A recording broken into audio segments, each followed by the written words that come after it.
Hi everybody. I'm going to try and keep this video under 4.5 minutes. If I don't do that, you guys have all permission to yell at me. Really just talking about Christ's message of love. Want to look at that a little bit more specifically because it's so important in our faith. So Christ says to love others as you love yourself. That's in Matthew 22, and it's a beautiful message. But kind of like looking at that, what is love?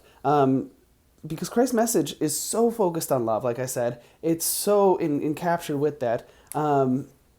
Really, when we look at that, I would say that love is kind of separated into three different things. And this is kind of especially a Greek understanding of it. Our faith, the Catholic faith, combines a lot of the Jewish heritage with Greek philosophy, which is where we get a lot of different understandings of things. And it's a beautiful pairing of both faith and reason, logic, and that faith. So the understanding is that there's three different types of love. There's others that you can look at, but three main. So the one is philos, which is a friendship love, Philos. It's a friendship type of love to where we both benefit out of this relationship that we have together. The second one is eros, Eros, and it's that like passionate, desiring love. That's where we get the term erotic. But it's that one where like I want to be with somebody, I want to love them so much, that kind of love. And the last one is agape, Agape. And that's selfless love. That is the highest form of love. All three forms of love are beautiful, but the highest form of love and the most sincere, the most beautiful one is that agape. And it's about caring for other people in a way that you're not even necessarily thinking about yourself. It's not that you're trying to hurt yourself in any way, but that you're not thinking of yourself in that equation. You're just desiring the best for that other person. So that agape love is, the most beautiful one. And we do believe that that's the love that Christ had when he died on the cross for us, that he died to wipe away our sins, to offer us a chance at redemption. And it's that in that agape that we find ourselves most emulating Jesus.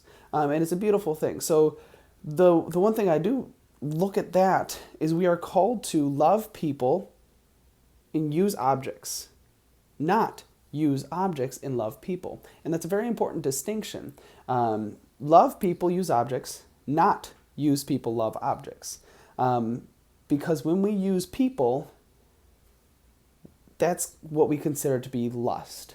And so people we consider are beautifully, wonderfully made. People are ends in and of themselves. They are not a means. They should not be a means for our own gain. And when we use them for a means for our own gain, we're kind of treating them as objects, which is beneath their dignity, which is not treating them as the beautiful human beings with priceless worth that they are.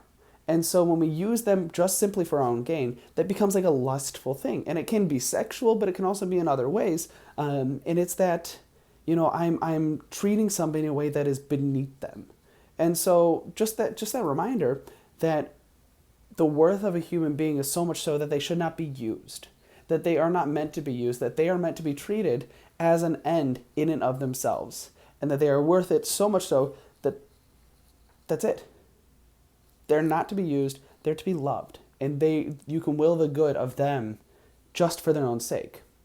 It doesn't take away from the fact that we should also love ourselves and will the good for ourselves as well. Love others as you love yourself means that you first have to love yourself. So don't forget to love yourself and do what's good for you. That doesn't mean like indulging on every single sweet. That's not love. That's actually bad for you. But love others, love yourself, desire the good. Desire the good and make the good happen. So just kind of like a little bit of an intro to love and kind of how love is viewed in the Catholic Church. We'll see you later.